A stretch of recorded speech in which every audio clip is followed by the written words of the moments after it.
Қазақстанның халық әртісі, көрнекті сазгер, ән жанрының майталманы Шәмші Қалдаяқовтың туғанына 95 жыл толуына орай ән патшасы Шәмшіға атты видео ақпаратты ұсынамыз. Композитор Шәмші Қалдаяқов 1930 жылы 15 тамызда оңтүстік Қазақстан облысы Отырар ауданы Шәуілдір ауылында дүниеге келді.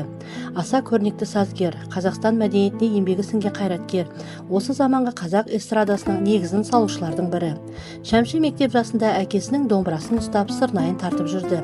Шәмші бірден өнер жолына түскен жоқ. Сахалиндегі әскери училищені бітірген соң, Ташкент қаласындағы музыка училищесін, содан соң Қазақтың Құрмағазы атындағы консерваториясының композиторлар дайындайтын факультетінде оқыған. Шәмші әндері ғажайып саздылығымен, сылдырап аққан бұлақ суындай тап-таза сыңғырымен, лирикалық назылығымен ерекшеленеді. Сазгер Шәмші Қалдаяқов Құманбай Молдағалиев, Мұзафар Әлімбаев, Лұтфолла Шәккенов, Қадыр Мырзалиев, Сабыхан Асанов сынды ақындармен бірге шығармашылық байланыста болды. Шәмшінің көптеген әндері Роза Бағланова, Ришат Абдуллин, Бибігүл Төлегенова, Рашид Мұсабаев, Зейнеп Қопшыбаева сынды әншілердің ән бағдарламасынан берік орын алды. 40 жылдан астам шығармашылық қызметінде 300-ге жуық музыкалық туынды жазды.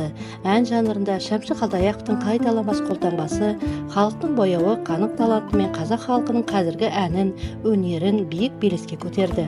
1965 жылы Республика жастар сыйлығының лауреаты болды. 1991 жылы Шәмші Қалдаяқов жайлы «Жылдарым менің, жырларым менің» атты ғұмырнамалық деректі телефильм түсірілді. Артына музыкалық мол мұра қалдырған Шәмші Қалдаяқов 1992 жылы 29 ақпанда Алматы қаласында қайтыс болды.